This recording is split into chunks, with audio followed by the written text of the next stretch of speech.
Members can have a gift as well from somebody who's not their immediate family member. And we're gonna talk a little bit about one of those products coming up. And you can have a loan. This is kind of specialty too of the credit union. Sometimes it's a sale of an existing house, but if any of you first time, then that's okay too. And future savings, it could be maybe there's an investment or something that's coming down, or even if you were to sell something at a future date, many times we're okay as long as it's obviously within that closing period. And finally, your RRSP. This can be a great way to get started where you're investing money and at the same time you could be saving for your down payment. And we found a lot of people, especially those people who got service award payouts and they transferred the money to their RSPs. That's a good double-edged sword, because if you save money for an RSP, even if you take out a loan and put it into an RSP, you immediately will get the tax deduction of about 35%. So if you put $10,000 in an RSP, on your income tax, on average, you're going to get back about $3,500. So then you could put that back into the RSP. Now it's $13,500. And then you say after 90 days, I'm taking that out because I'm buying a house. You have 15 years, actually they're changing it to 35,000, it's 25,000 right now. You have 15 years to pay that back to yourself. So first-time home buyers under the RSP program is a fantastic way to save that down payment. Any questions on down payment, insurance premiums? Okay, let's take a look at some of the great products. So there's just 3 in the interest of time that we're going to highlight today. We have, first off, I'm going to highlight a product called New to Canada. Not going to spend a whole lot of time on this. This is for anybody who has been in Canada for 5 years or less.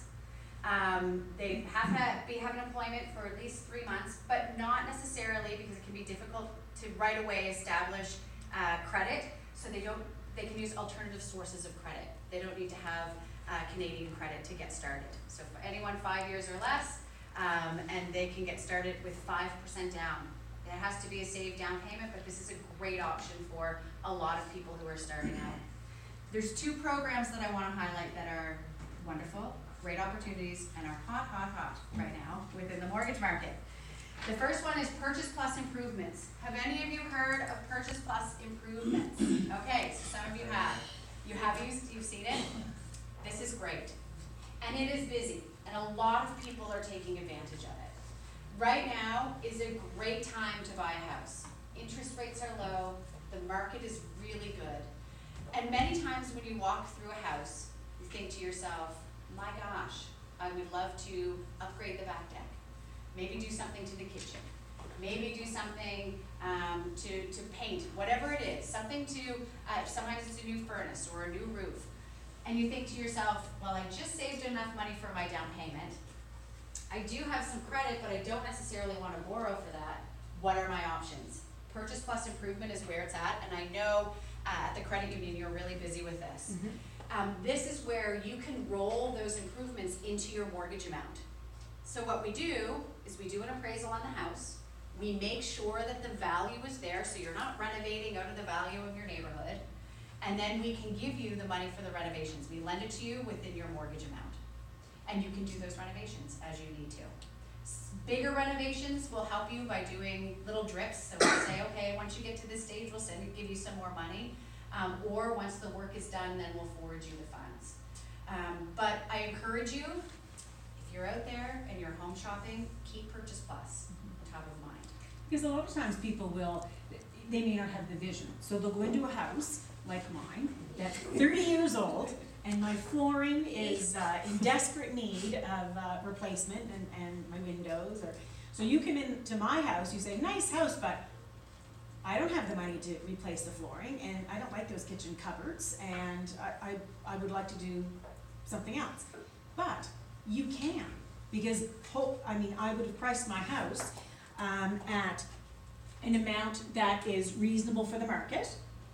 You do the offer based on how my house is now, but then you would include in your application, I want $3,500 for new hardwood, I want $5,000 for new kitchen cupboards, and oh my gosh, the inspector said the roof is bad.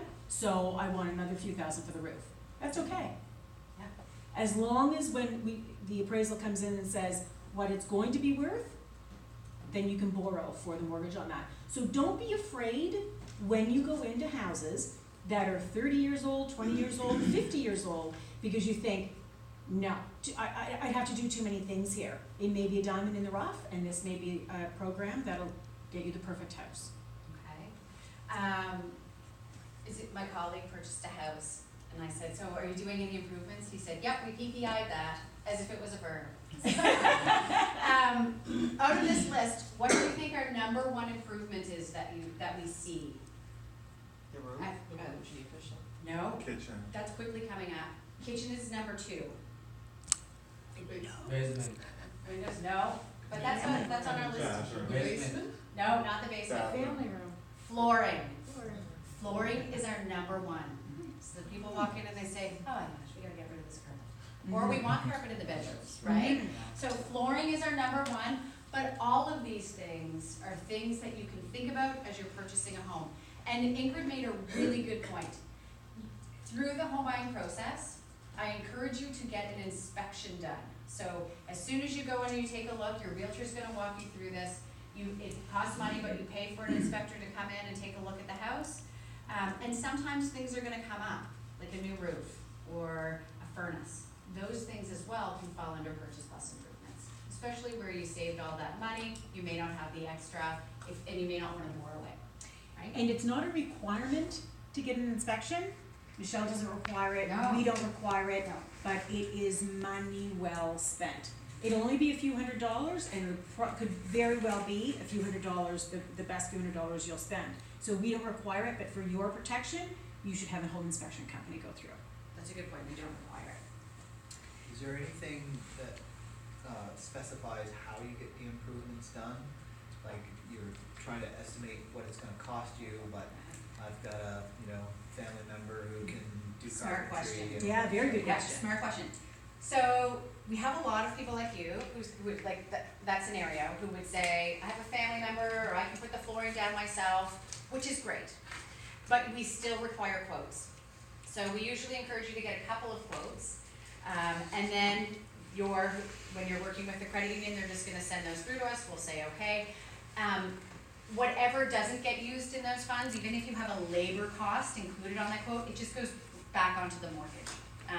So even if it's a little higher than it's actually gonna cost you, it can be put back on the mortgage on the back end, but you're fine, so we do require quotes though, even if you're doing the work yourself, all right?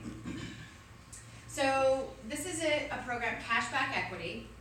Most of the credit unions are doing this, and this type of product is specific to the credit union, all right? And I think it's a really great product. It's a borrow down payment, and this is for individuals who maybe you have some money saved and you don't necessarily have your entire down payment saved. If you qualify, credit is important in this one.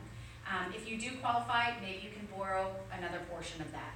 Or maybe you borrow your entire down payment, if you don't yet have the savings built up. It'll depend on your overall profile, do you have other investments, all of that kind of good stuff. But I'm gonna pass the baton over to Ingrid to talk more about this. It can be as little as 5% down, borrow down, and we can chat about how it works. So there are, and we're going to get into a couple of more options. There's lots of options now if you don't have the 5%. So there are programs within Canada, there are programs within Nova Scotia, both of those are dependent on your income and the price of the house. But we also have a cashback program that we can lend you the 5% down payment. We can do it in one of two ways. Number one, if the house is $200,000 and you can afford it in your monthly payments, you can do the $10,000 as a side loan. You have your loan payment every month over 5 years, and you have your mortgage payment, okay? Mortgages, say a 5-year rate for first-time home buyers is 3.29%. And,